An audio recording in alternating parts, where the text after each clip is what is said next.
হ্যাঁ হ্যাঁ কামটা করছেন, আরেকটু গাড়িটার মধ্যে লাগাই স্যার, আপনি বসেন আমি দেখ। এই বেটা রিক্সা দেখে চালাইতে পারছ না? আপনি অনেক থাপ্পড় মারলেন কেন? না অফিসে গাড়ির সামনে চলে এসে আরেকটু হলে তো লাগাই দিত। গাড়িটা তো রিক্সার সামনে চলে আসছে, এই থাপ্পড়টা আপনার পাওনা ছিল। ওর সাথে আমার কম্পেয়ার, ওর আমি কি সমান? আপনাদের মতো বড় লোকের চোখে চশমা পরে ঘুরে বেড়ায়, বুঝতে পারে না পাখি মাটিতে আছে নাকি আকাশে আছে। বড় লোকদের আমি একদম দেখতে পারি না। স্যার এই গরিব ছোট লোক পায়ের আকল দেশ। মেয়েটা কিন্তু সুন্দর আছে, তাকে হেভি পছন্দ হয়েছে। কি কোন স্যার, ডেঞ্জারাস মেয়ে আপনার পছন্দ হয়েছে? প্রতিবাদী অপূর্ব মেয়ে তো আমি বিয়ের জন্য খুঁজতেছি। আপনি একটা কাজ করেন, ম্যানেজ করে এর প্রস্তাবটা পাঠান। এই প্রস্তাবটা পাঠাই। বাবা সেটা অলরেডি ডান। আমি তো কবির সাহেবকে পাঠিয়ে এর প্রস্তাবের জন্য। ভুলে যান স্যার, ওই মেয়ের আশা একদম ভুলে যান। মানে স্যার আমি ওই মেয়ের বাসা থেকে আসি, মেয়ের মা সাফ সাফ জানিয়ে দিয়ে ওই মেয়ে বড় লোক কোনো ছেলেকে বিয়ে করবে না। কাকে বিয়ে করবে? মেধাবী সহজ সরল কোনো গরিব ছেলে। মা এটা আবার কেমন কথা? এই মেয়ে বড় লোক কোনো ছেলেকে সহ্যই করতে পারে না, বড় লোকটা কোনো মানুষ হয় না, তার সাথে ওই মেয়ের বিয়ে অসম্ভব। অসম্ভব কেন? অবশ্যই সম্ভব। প্রয়োজনে আমরা গরিব হব। আমরা গরিব হয়ে যাব মানে কি? সত্যি সত্যি গরিব হয়ে যাচ্ছি না, গরিব সাজার অভিনয় করবো। যখন পরিচয় হয়ে যাবে তখন সবকিছু বলে দেবো। তোর এই আইডিয়াটা আমার খুব পছন্দ হয়েছে। সাদা বলতে হবে, সব লিখে আনছে। এটা আবার ওর সামনে বের করেন না। আরে তা কম কেন? ওই যে চলে আসে।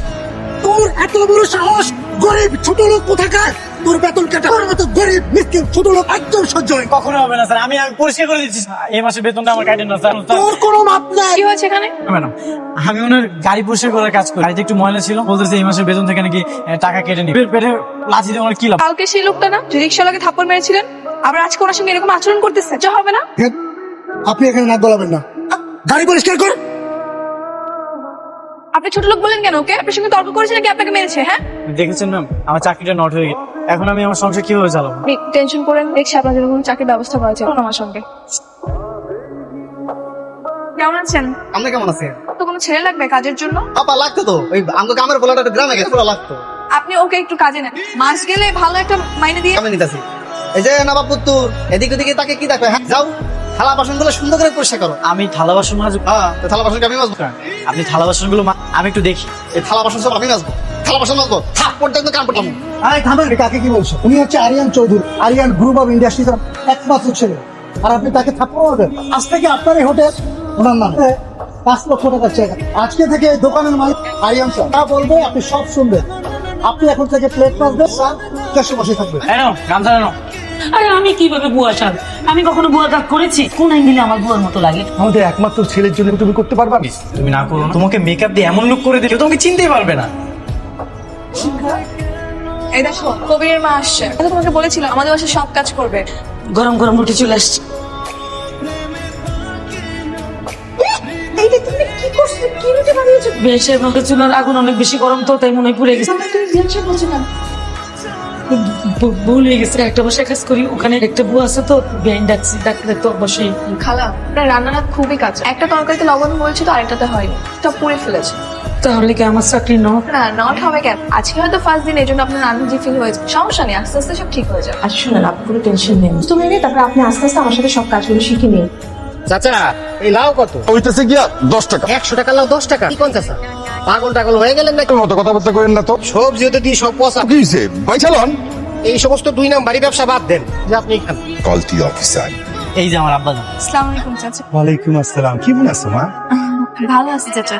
আপনি কি আমাকে আগে থেকে চেনেন নাকি? তুমি আমার বউরে তোমার বাড়িতে কাম দিছো, এই পোলারের একটা চাকরি দিছো, তোমার নাসির একটা উপায় আছে?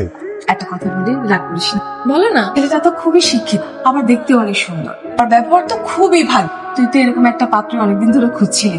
কি বলছো? তোর তো বিয়ের বয়স হয়েছে, তাই না?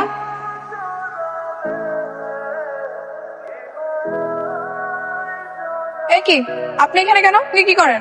ম্যাডাম উনি ওনার ভুলটা বুঝতে পারে, আমাকে আবার কাজে নিতে চাই। তাই না, তুমি ওনার সঙ্গে কোনো কাজে যাবে না। ও একজন অনার্স কমপ্লিট করা ছেলে, সে 2 বছর কাজ করতে পারবে না। আই তুমি না করে দাও। আর গাড়ি দেওয়ার কাজ করাবো মানে আমার যে কোম্পানি তার মডেল বানাতে চাই। মাশাআল্লাহ, দেখতে শুনতে কত হ্যান্ডসাম না হবে তোমার জন্য। এই নিন আপনার ঘড়ি, এই নিন আপনার ব্লেজারটাও রাখ, আপনার সবকিছু আমি দিয়ে দিচ্ছি। এই বলতে হবে না, প্যান্টটা পরে দিও, প্যান্টটা পরে। শান্ত হও, তোমার কাজ করতে হবে না। আমি তোমার জন্য একটা নতুন চাকরির ব্যবস্থা করেছি। না, ছেলের সাথে আমার মেয়ের বিয়ের দিন ঠিক করতে হবে। আমার মেয়ে আপনার ছেলেকে পছন্দ করে, যদি আপনি সম্মতি দেন তাহলে আমরা ঘরোয়া ভাবে ছোট্ট করে অনুষ্ঠানটা করবো। একটু চিন্তা দেন তো। চিমটি দিতে হবে না, কি বলছি?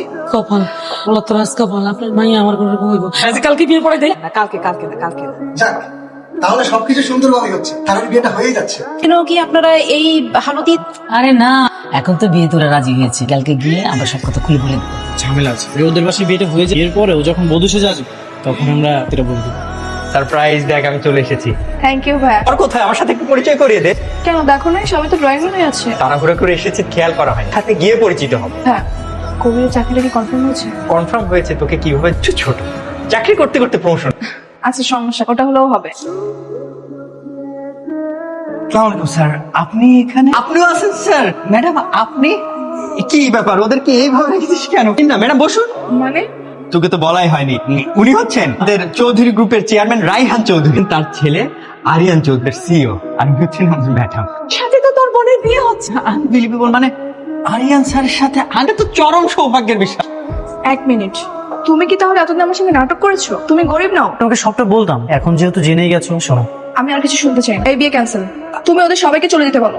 তুমি একজন কোটিপতি হয়ে গরিব সেজে আমার সঙ্গে প্রতারণা করেছো। একটা প্রতারককে কখনো বিয়ে করবো না।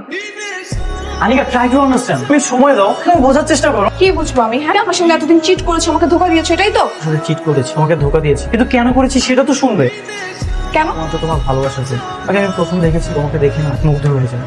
জানতে পারি তুমি ধনী কাউকেই কখনো বিয়ে করো, তুমি তাদেরকে অনেক অপছন্দ করো। ওর আমি এই গরিবের অভিনয়টা করি না, কিছু করার ছিল না, এগুলো আমি করেছি শুধুমাত্র তোমার মন জয় করার জন্য। তুমি যখন জানতেই পেরেছি এদের অপছন্দ করি, এই ফ্যামিলিতে তুমি আমার পিছু পিছু ঘুরেছো, আর কেন আমার সঙ্গে ধোকাবাজি করেছো? তোমার ভালোবাসা পাওয়া মানুষের জন্য মানুষ কত কি করে, আমি তো সামান্য অভিনয় করেছি। মানে ভালোবাসা মানুষকে পাওয়ার জন্য মানুষ জীবনের সাথে যুদ্ধ করে, যে মানুষ নিজেকে প্রতিষ্ঠিত করার জন্য। আমি তো অলরেডি এস্টাবলিশ। তুমি যখন স্রোতের বিপরীতে যাবে, তুমি ধনীদেরকে অপছন্দ, আমার না কিছু করার ছিল না, অভিনয় করেছো। তুমি বলো আমি কি করতাম? তাই বলে মিথ্যা আশ্রয় নিবে? আশ্রয় নিয়েছি কারণ আমি তোমাকে প্রমাণ করতে চেয়েছি সব ধনীর এক নয়। তুমি তো বড় লোকদের অপছন্দ, ভাবো যে তারা অহংকারী। দেখো অনিকা, হাতের 5 আঙ্গুল কিন্তু সমান নয়, সব ধনীরাও সমান নয়। এই যে আমার বাবাকে দেখো, সে কোটি কোটি টাকা মালিক, তারপর সে রাস্তায় নেমে সবজি বিক্রি করেছে। মাকে দেখো, সে এত বড় প্রভাবশালী বাড়ির বউ, কিন্তু সে তোমাদের বাড়ি থেকে দিনের পর দিন কাজ করেছে, কখনোই অহংকার দেখায়নি। একটা ধনী মানুষকে দেখাতে পারবে এইসব কাজ করবে, কখনোই করবে না। আনিকা, তুমি আমাকে ফিরিয়ে দিও না। তুমি আসলে ঠিকই বলেছো, সব ধনীরা হয়তো এক হয় না। আমার বাবা মায়ের সঙ্গে প্রতারণা করার পর থেকে আমার ওদের প্রতি একটু ঘৃণা কাজ করে, সহ্যই করতে পারি না। কিন্তু তুমি আর তোমার ফ্যামিলি পুরো ধারণাটাই পাল্টে দিয়েছো। এটাই তো তোমাকে বোঝাতে চাচ্ছি যে সব ধনীরা এক নয়। ঠিক আছে, আমি রাজি। তবে এতদিন যে আমাকে হ্যাপি করার জন্য তোমার ফ্যামিলি এসব কাজ করতে, ভালো ভালো কাজ করতে, গরিবদের হেল্প করতে, পরেও করতে হবে। কেন করবো না? অবশ্যই করবো আমি। আচ্ছা হয়ে গেছে, চলো আমরা বিয়ে আসো, সবাই আমাদের জন্য ওয়েট করতেছে। ঠিক আছে। আসো।